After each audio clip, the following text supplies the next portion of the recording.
Hello दोस्तों, आपका स्वागत है आपके अपने यूट्यूब चैनल मगअप क्लासेस पर। जैसा कि आप जानते हैं कि अभी तक हम ऑब्जेक्टिव क्वेश्चंस की एक सीरीज़ चला रहे थे पॉलिटी की, जिसमें हमने भाग 4 तक अपने ऑब्जेक्टिव क्वेश्चंस को कवर किया हुआ था। लेकिन कुछ स्टूडेंट्स का मैसेज है कि मतलब उन लोगों को थ्योरी में पढ़ना है, तो अब हम ऐसा करेंगे, हर एक टॉपिक की पहले थ्योरी को कंप्लीट करेंगे और उसी टॉपिक के फिर ऑब्जेक्टिव क्वेश्चंस को करेंगे, जिससे कि टॉपिक बहुत अच्छे से तैयार हो जाएगा। तो आज हम भाग 4 का मूल कर्तव्य फंडामेंटल ड्यूटीज़ को देखेंगे। तो चलिए बढ़ते अपने वीडियो में आगे।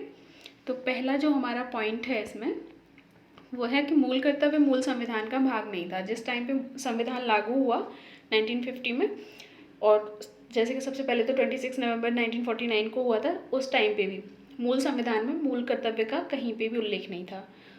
इसे 42वें संविधान संशोधन द्वारा 1976 में जोड़ा गया, और इसे जोड़ा किसकी सिफारिश पे गया था? सरदार स्वर्ण सिंह समिति की सिफारिश पे इसको जोड़ा गया था। मूल कर्तव्यों को रूस के संविधान से लिया गया था, जिसे पहले सोवियत संघ बोला जाता था। चलिए आगे देखते हैं। मूल कर्तव्यों को भाग 4 का में अनुच्छेद 51 का में जो रखा गया है। 42वें संविधान संशोधन में केवल 10 मूल कर्तव्यों को जोड़ा गया था, और फिर उसके बाद 86वां संविधान संशोधन हुआ 2002 में, जिसमें कि 11वां हमने अपना फंडामेंटल ड्यूटी जो था उसको जोड़ा, जिसमें 6 से 14 वर्ष के जो बच्चे हैं उनको प्राथमिक शिक्षा प्राप्त करवाना उनके पेरेंट्स की जिम्मेदारी होगी, उनका एक मूल कर्तव्य है।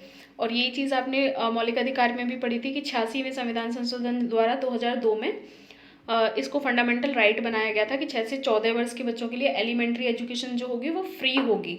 तो वो था मौलिक अधिकार, और ये है मौलिक कर्तव्य। ये 11वां 2002 में जोड़ा गया था। चलिए आगे देखते हैं। संविधान में जितने भी फंडामेंटल ड्यूटीज़ हैं वो केवल भारत के नागरिकों के लिए हैं। हम जैसे अगर कोई विदेशी हमारे यहाँ पे आ रहा है तो हम उस पर ये चीज़ नहीं कह सकते कि आपको यहाँ के नागरिक होने के नाते, मतलब आप यहाँ घूमने आए हैं तो उस नाते आपको यहाँ के मूल कर्तव्यों को निभाना होगा।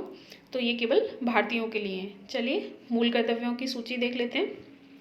सबसे पहला है संविधान का पालन करना तथा इसके आदर्श संस्था जैसे कि संसद, सुप्रीम कोर्ट, हाई कोर्ट, राष्ट्रीय ध्वज, राष्ट्रीय गान, राष्ट्रीय प्रतीक, इन सब चीज़ों का सम्मान करना, ये हमारा मूल कर्तव्य है।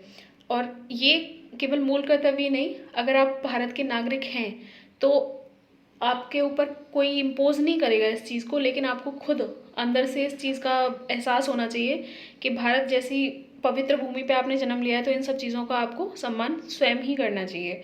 चलिए अपना नेक्स्ट देखते हैं। राष्ट्रीय आंदोलन को प्रेरित करने वाले आदर्शों का पालन करना। जितने भी हमारा राष्ट्रीय आंदोलन जब हुआ था उसमें जितने भी स्लोगन्स यूज़ किए गए थे उनके आदर्शों का हमें पालन करना चाहिए। जैसे अहिंसा परमो धर्म, तुम मुझे खून दो मैं तुम्हें आज़ादी दूंगा, वंदे मातरम, इन सभी का हमें पालन करना है। इनको प्रेरित करने वाले आदर्शों को पालन करना है। चलिए अपना थर्ड फंडामेंटल ड्यूटी देखते हैं। देश की संप्रभुता, दबाव रहित शासन, एकता तथा अखंडता को बनाए रखना। इसका मतलब है कि हमारा जो देश है वो किसी भी अन्य देश के दबाव में नहीं है, एक संप्रभु देश है और हम एकता से और अखंडता से रहते हैं। ठीक है। देश की रक्षा करना तथा राष्ट्र की सेवा करना। देश की रक्षा करना तथा राष्ट्र की सेवा करना प्रत्येक नागरिक का कर्तव्य है, और इसके लिए बहुत सारे अलग से संस्थाएं भी चलाई जा रही हैं। जैसे कि आप एनसीसी का एग्जाम्पल ले सकते हैं, एनएसएस का भी ले सकते हैं। एनसीसी तो बहुत ज़्यादा इम्पोर्टेंट है, क्योंकि यहाँ पे स्टूडेंट्स को तैयार किया जाता है ताकि कभी भी देश पे अगर कोई आपदा पड़ती है तो उनको अब देश की रक्षा में उन लोगों को भी सम्मिलित किया जा सके। पांचवा है देश के लोगों में नम्रता तथा भाईचारे को बनाए रखना। ये हमारा मूल कर्तव्य है कि हम जिस देश के नागरिक हैं वहाँ पे बहुत प्रेम से, भाईचारे से रहेंगे, एक दूसरे के प्रति विनम्र रहेंगे, एक हार्श नहीं हो जाएंगे कि तुम इस धर्म के हो, तुम इस जाति के हो। तो इसीलिए एक साथ मिलजुल के रहना भी क्या है, हमारा मूल कर्तव्य है। छठा देखते हैं देश की समृद्ध तथा गौरवपूर्ण समृद्धि की रक्षा करना। जितनी भी हमारी हेरिटेज है, जितनी भी हमारी बिल्डिंग्स हैं, जितना भी हेरिटेज में हमारे ग्रंथ हैं, जितनी भी सारी चीज़ें हेरिटेज में आ जाती हैं, उन सभी की हमें क्या करनी है, रक्षा करनी है। ये भी हमारा फंडामेंटल ड्यूटी है। 7 देख लेते हैं वैज्ञानिक दृष्टिकोण अपनाना। ये सबसे ज़्यादा ज़रूरी है किसी भी कंट्री के लिए, नॉट ओनली फॉर भारत, लेकिन हर एक कंट्री के लिए बहुत ज़रूरी है। जैसे कि कल ही हमारा चंद्रयान 3 सक्सेसफुली लॉन्च हो गया है, उस टाइम बहुत अच्छी अच्छी चीज़ें भारतीयों के स्टेटस पे देखने को मिली, और एक वैज्ञानिक दृष्टि दृष्टिकोण भी लोगों का देखने को मिला, तो ये हमारा मौलिक कर्तव्य है। चलिए अपना अगला पॉइंट देखते हैं। 8वां जो हमारा मौलिक कर्तव्य है वो है पर्यावरण, वन तथा वन्य जीवों की रक्षा करना। ये सबसे ज़्यादा इम्पोर्टेंट हो जाता है आज के समाज को देखते हुए, क्योंकि पर्यावरण को जितना हम नुकसान पहुंचा रहे हैं शायद ही किसी चीज़ का इतना हाश हो रहा होगा इस टाइम में। तो पर्यावरण, वन तथा वन्य जीवों की रक्षा करना हमारा मूल कर्तव्य है। चलिए नेक्स्ट देखते हैं, सार्वजनिक सरकारी संपत्ति की रक्षा करना।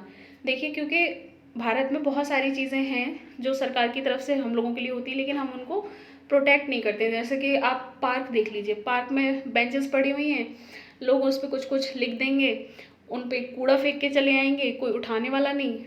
ऐसे नहीं करना है। ओपन जिम खुले हुए हैं, ओपन जिम्स में से मशीन को उखाड़ के फेंक देते हैं, तो इस तरीके से नहीं करना। सार्वजनिक संपत्ति जैसे जो सबके लिए सरकार के द्वारा दी गई है, उस संपत्ति की रक्षा करना भी क्या है, हमारा मूल कर्तव्य है। 10th देखते हैं, व्यक्तिगत तथा सामूहिक भलाई के लिए तैयार रहना।